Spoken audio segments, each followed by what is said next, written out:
They said I stole it. A necklace. $9,000. I was still holding the orange juice. It was a Sunday morning, the kind with light wind and no expectations. My little sister Cassidy, 21 Golden Pre-Law, had turned the backyard into a brunch spread. White linen mimosas curated playlist. My mother, Elaine, said it was tasteful but aspirational. My father, Mark, stood by the grill even though there was no meat, just for show like always. I was pouring drinks, not talking much. That was always my place in this family. Marin, older, helpful, quiet. I knew how to stay out of the way. I thought I did. Cassidy tapped her champagne flute with the back of her spoon, dainty, deliberate, and the music paused. I just want to say something real quick, she said. I assumed it would be about grad school, or a boyfriend, or some new fellowship. I wasn't really listening, not fully, because I was trying to fish an ice cube out of someone's mimosa. I didn't look up until I heard her say my name. It's awkward, but I found my necklace, the gold one Grandma left me. It was missing for weeks, and yesterday I found it in Marin's drawer. Silence, 1 second, then 3. A fork dropped onto china. My mother's breath caught just enough for me to hear it. And my father, he didn't even look at me. He just reached for a cloth napkin and started wiping a spot that wasn't there. I didn't take anything I said, but it sounded like I wasn't sure. The sound that came from my mother wasn't a gasp exactly. It was that breath people take when they think they've been proven right. I knew it, she whispered. I knew you'd resent her eventually. That part hurt more than the accusation. Cassidy stood tall, arms folded, face unbothered, like she was doing everyone a favor. I just think it's better we put it out there now, so we can move on. No one spoke. Not my father. Not even Aunt Trish, who never misses a chance to insert herself. The entire backyard buzzed, but none of it came from people. It came from electricity. That moment before lightning strikes. And when I looked down, the orange juice had spilled across the table. I hadn't even noticed my hand shaking. That night, I was asked to leave. No fight, no suitcase. Just a half-zipped duffel bag and a sentence from my father I still remember exactly. You should go, before this gets worse. I didn't cry the night they asked me to leave. I packed what I could into a canvas duffel and sat on the porch steps until my ride came. The air was quiet, heavy with the kind of silence families use when they don't want to say anything true. I left without asking why, because deep down I already knew. At Layla's apartment, she didn't say much, just handed me the spare key and the good pillow. I slept for 12 hours without dreaming.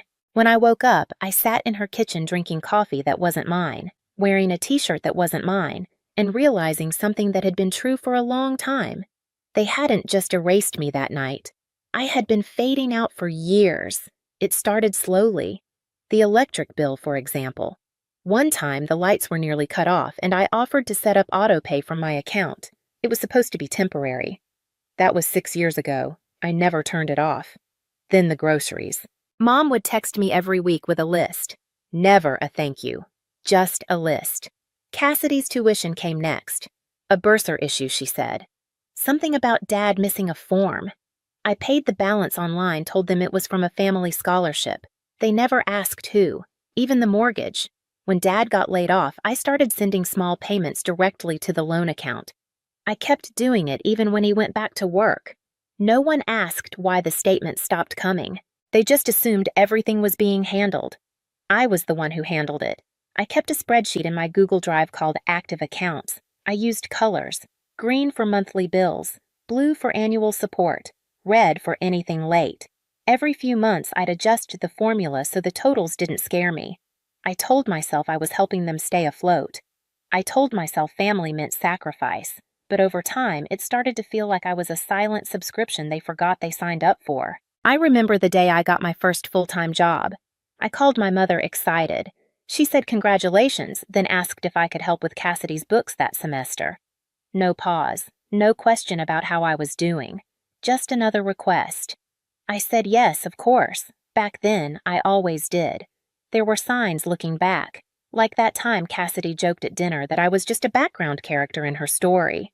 Everyone laughed, including me. But the older I got, the more I realized she wasn't joking. That's how they saw me. Supportive, silent, optional. Even birthdays changed. One year they forgot mine entirely. When I brought it up, Mom said, "Oh, I thought we celebrated early." We hadn't. I let it go. That's what I did best. Let things go. But sitting in Layla's kitchen that morning, something hardened in me. Not out of anger, out of clarity. I didn't belong in that house anymore. Maybe I never did. I wasn't their daughter. Not really. I was their system, their safety net, their invisible plan B. And when they didn't need me anymore, or when I stopped playing along, they called it betrayal. So I didn't cry. I made coffee. I opened my laptop, and I started preparing to disappear properly. It started with a text from Cassidy. Just one line, no greeting. "Did you cancel the electricity?" I didn't answer. 3 minutes later, the power's out. The internet's down. I have midterms this week. This isn't funny. Still nothing from me. Then my mother called. I let it ring until it stopped. A minute later, she left a voicemail. I listened to it on speaker, sitting cross-legged on Layla's floor. Her voice was clipped but controlled. "Marin, I don't know what's going on with the bills, but we've been getting calls from the utility companies. The gas is late and Cassidy's tuition portal says she's locked out. I assume there's been some kind of mix-up. Call me back when you get this." She didn't say thank you. She didn't ask if I was okay. Just confusion dressed up as concern. By day 4, the texts started coming from my father. Short, hesitant things. "Hey, just checking in. Cassidy's portal is still frozen. Any chance you're still linked to that?" I didn't respond. Not because I was angry, I wasn't, but because I finally understood what silence could do. How loud it becomes when someone is used to you filling in the blanks. On day 6, I got a bank alert. Someone tried to log into one of the family accounts I had removed myself from. Invalid credentials. A reset request was sent, but they couldn't answer the security question. I had changed it. What color was Marin's first bike? The answer was blue. No one remembered that. On day 8, my mother tried again. This time more direct. "You made your point, but this is childish. You can't just pull away from your responsibilities and leave us hanging. We're still family." I almost laughed. Responsibilities. Not memories. Not love. Not home. Just what I owed. She didn't know. They never knew. That I had been paying for the very air they breathed. The warmth in the walls. The silence in their comfort. And now that it was gone, they were gasping. By day 10, I could tell the panic was setting in. The kind people don't say out loud, but it leaks through their words. I started getting messages from Cassidy's friends, from distant relatives. Vague things like, "Hey, hope you're okay. Your mom mentioned there's been some confusion." Or, "Cassidy said you're going through something. Just wanted to check in." But no one asked what happened. They just wanted me to reset whatever I had turned off. So I stayed quiet. And it echoed louder than any fight we'd ever had. The house was starting to fold in on itself room by room. I imagined them lighting candles in the kitchen, wondering why the fridge hummed 1 minute and fell silent the next. I pictured Cassidy refreshing her tuition portal over and over, as if the system had glitched instead of the girl she built her lies on. No yelling, no drama. Just a slow, crumbling unravel like something left out in the rain too long. They didn't know I was the roof. They just noticed the leak. It came on a Tuesday afternoon when I was halfway through folding laundry and pretending I had moved on. A message from someone I hadn't spoken to in years. Jasmine Rivera, our old neighbor. She lived 2 houses down from my parents, raised 2 boys by herself, and ran a small freelance videography business on the side. When Cassidy and I were little, she used to babysit us after school. She taught me how to tie my shoelaces. She taught Cassidy how to lie without blinking. I almost didn't open it, but the preview stopped me cold. "Marin, I need to show you something. I heard what Cassidy did and I have proof she lied." I clicked. There was an audio file. No explanation. No commentary. Just a play button and a timestamp. I sat down, pressed it, and waited. At first, all I could hear was backyard chatter. Birds clinking glasses, some muffled laughter. Then a clear voice, high and unmistakably Cassidy's. Of course I planted it. I needed people to see her for what she is. Mom always says Marin acts so perfect. Let's see how perfect she looks when she's kicked out. The clip kept going. There was a second voice, one of her friends, giggling. Then Cassidy again. She won't fight back. She never does. That's the point. My ears rang, not because I was surprised, but because hearing it, really hearing it, felt like someone had taken my worst suspicion and dressed it in her voice. I closed my eyes, let the words echo once more. Then I read Jasmine's next message. I was filming slow-motion footage of the garden for a wedding job. My mic caught their conversation by accident. I didn't realize what she said until I played it back. I've already sent it to the dean's office at her college. Someone like her shouldn't get away with this. I stared at my screen for a long time. I didn't respond right away. I wasn't sure what to say. Thank you didn't feel right. Nothing felt right. She had framed me, lied without flinching, watched me get pushed out of our home and felt nothing but satisfaction. And now her own voice had turned on her. I copied the file, saved it to a backup drive, then shut my laptop. No revenge plan, no announcement, just silence. 3 days later, Cassidy went quiet online. Her carefully curated life, the brunch photos, the blessed-to-be-me captions, the perfectly filtered morning routines all vanished overnight. The comments dried up, her stories stopped, her face disappeared. Whispers started instead, at first just among students, then in department group chats. Then I was told during class, she's the one from the audio. Did you hear what she did to her sister? Honestly, it's kind of sociopathic. The clip made it to a student forum. Someone had ripped the sound and added subtitles. The post said, "Your family's golden child isn't so golden." And still, I said nothing. She was called into a disciplinary hearing, then another. Not just for the false accusation, but for a separate plagiarism case that had been swept under the rug last semester. Apparently, she had used an AI tool to write a term paper and lied about it. This time, no one covered for her. She was suspended. When Layla read me the update, I didn't flinch. I just nodded. They had always protected her, given her the benefit of the doubt even when there was no doubt to give. Now her voice, not mine, had ended the story. And I was still here, still quiet, still standing. After the silence came space. Not applause, not justice. Just space. Enough of it to move again. While Cassidy was explaining herself to student conduct committees, I was working. My manager, Mr. Elias, called me into his office one morning. He was a quiet man, sharp-suited, fond of understatements. I had been with the firm for 5 years, long enough to know when something was changing. He looked at me then at a folder on his desk. "You've been showing up like clockwork," he said, "even when your life's been unraveling. That takes grit." I didn't answer. I never told him anything. But I guess people notice more than we think. He slid the folder across to me. "There's a position opening up in our Denver office. Lateral promotion. More autonomy, better salary. Think of it as a reset button." I opened the folder. The title was real. The salary was real. The relocation stipend was generous. "You don't have to say yes right now," he added. "But I think you've earned the choice." I said yes before he finished the sentence. That night, I packed what little I owned into 3 boxes. 1 suitcase, a new pair of headphones, and a file labeled "Canceled Accounts," which I didn't bother opening. Layla cried a little when I left, not because she was sad, just because she understood what this meant.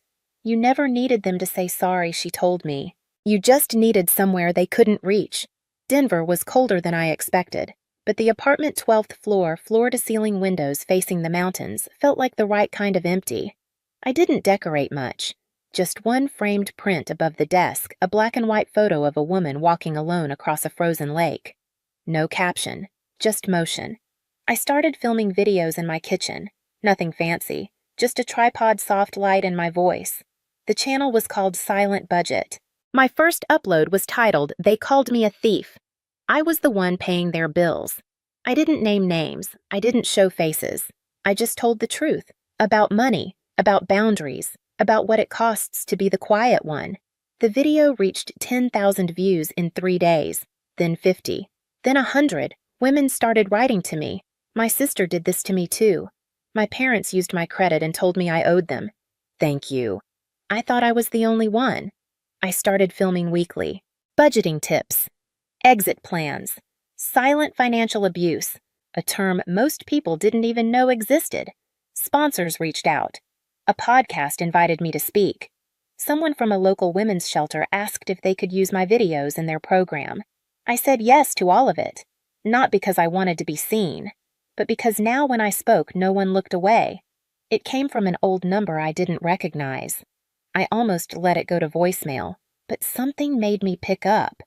Marin, the voice was slow, warm, familiar in a way I couldn't place until she said her name.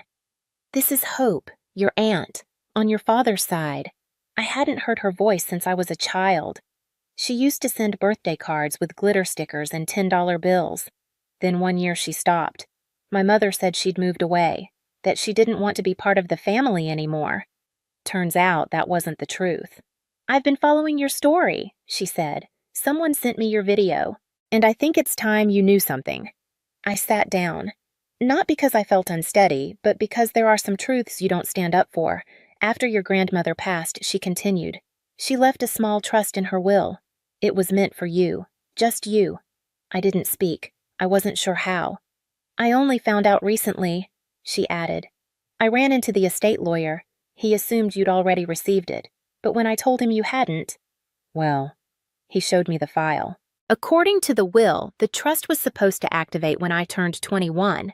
It was intended to help me start something, a business, a degree, a foundation, anything I chose. The amount wasn't enormous, but it was more than I'd ever had access to. $82,000.